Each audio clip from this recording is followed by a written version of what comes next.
Hey guys, it's our second day of factoring. So we're going to do um, nothing new because you've already learned factoring. So let's just go ahead and get started. We're going to start by multiplying kind of like yesterday. So go ahead, pause the video if you want, distribute it out and simplify.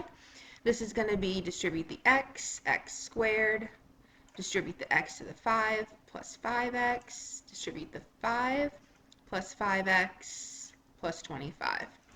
So that gives me those 4 parentheses, which gives me 4 terms. But when I simplify 5x and 5x, I get 10x. So this is what I get. If I were to factor this, I would get these two factors. Number 2, go ahead and distribute that out. You get x squared minus 5x plus 5x minus 25. Now let's simplify. Negative 5x plus 5x makes 0x's, which we don't have to write. So we could just simplify this to be x squared minus 25. So if I were to ask you to factor this today, which there's only 2 terms, and no GCF, your answer is actually going to be x plus 5, x minus 5, which is kind of the newer part for today, even though you have learned it before. Number 3, let's distribute that out. 3x times 3x is 9x squared minus 35x plus 35x. Oh, that would be not 35. 7 times 3 is 21 minus 49.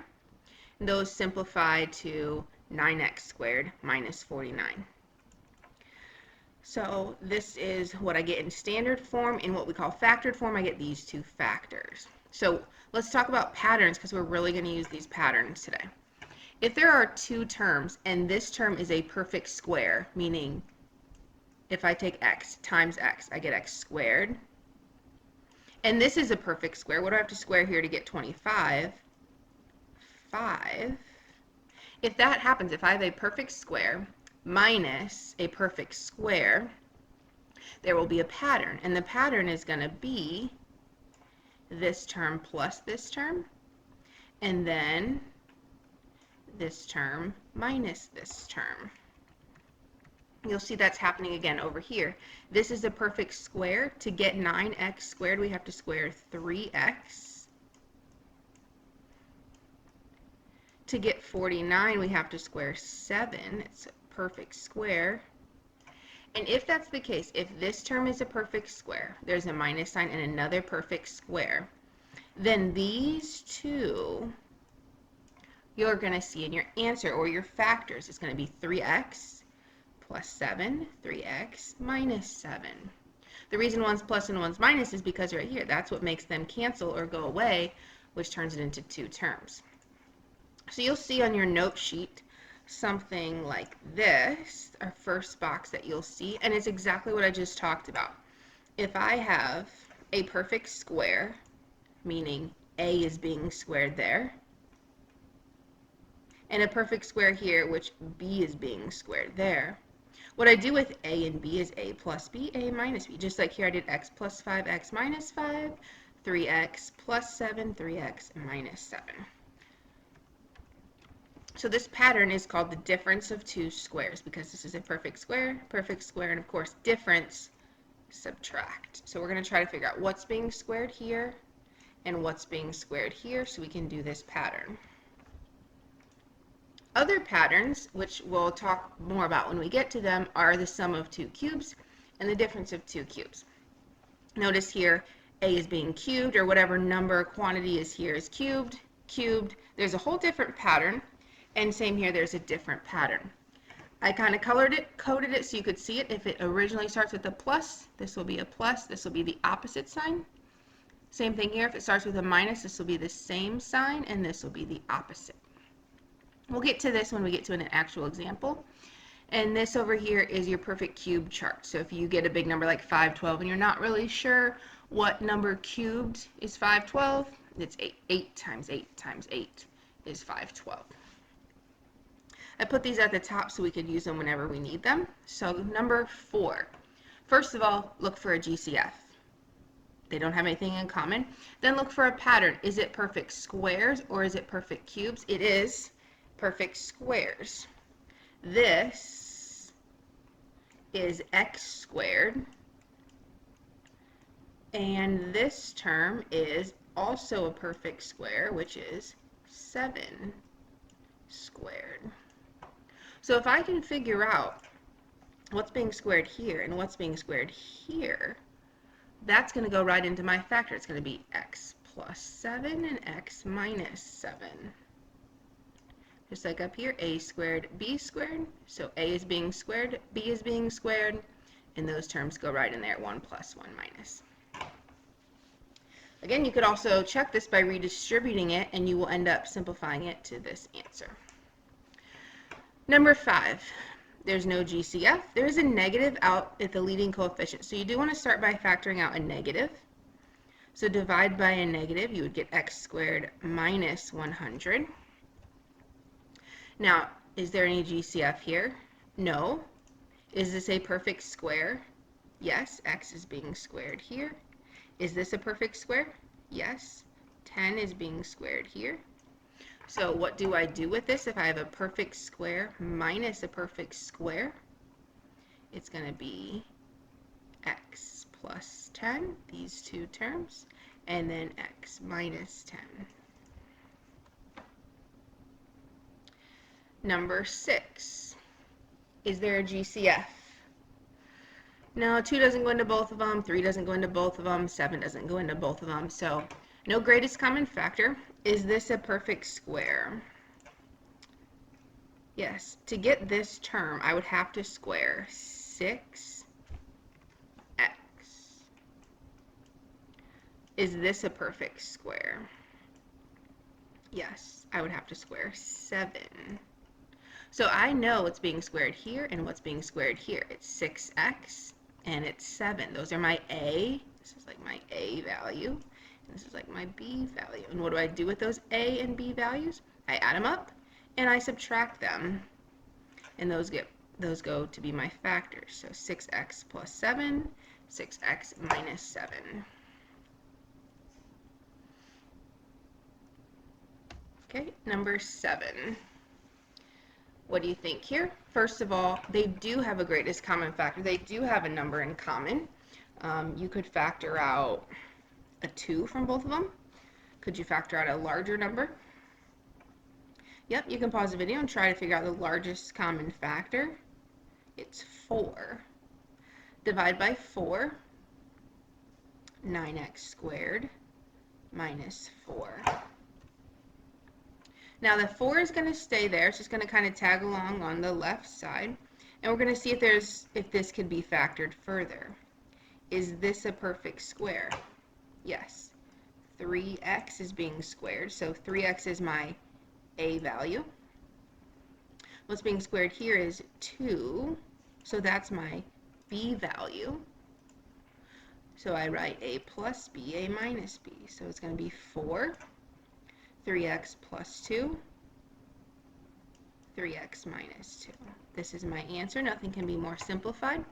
If I wanted to check my work, I could distribute this to here, kind of like in the bell work in the beginning. And then when I'm done, I could distribute a 4 to that simplified answer. Okay, go ahead and set your pencil down. I want to show you what would happen in this problem if you forgot the GCF or you didn't notice it at first. So just go ahead and watch. I wrote the same problem again. And if I don't notice the GCF, here's what might happen. You'll notice this is still a perfect square. This is 6x being squared, and this is 4 being squared. So if I were to write that with my a and my b, a plus b, a minus b, that would be 6x plus 4, 6x minus 4. Now you might think, oh, well, that's not the same answer, right? But this is not the correct answer because this term has a GCF. 6 and 4 have a 2 in common. So I would have to take this factor and keep factoring because they have a common factor of 2. So I'd have to divide by 2, which gives me 3x plus 2. And then this factor over here, 6 and 4 also have a 2 in common. divide by 2, 3x minus 2. And then I could simplify the 2 times the 2, which is going to be 4.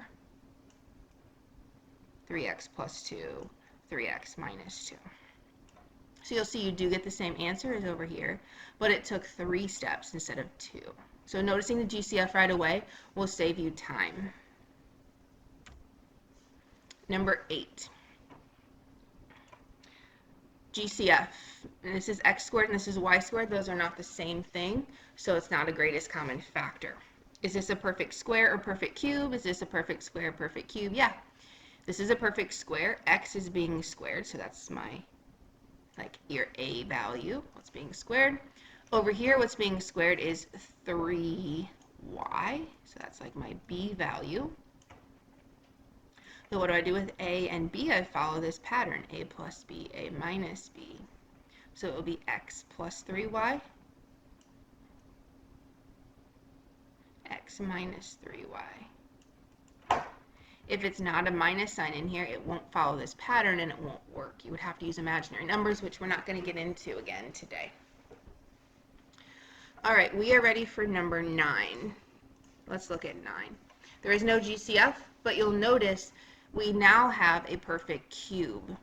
So we're not really using this pattern anymore because this is a perfect cube. So what is being cubed here? X is being cubed. That's like my a value. What's being cubed here? Well, how do I get 27? That's 3 times 3 times 3, or 3 cubed. So that would be my b value. You're figuring out what a is. What did I do? What is a so that when I cube it, I get this expression? And what is b so that when I cube it, I get 27? Now we're actually doing this one over here because there's a minus sign in between. So we have figured out a and we have figured out b. Here's the pattern we need to do.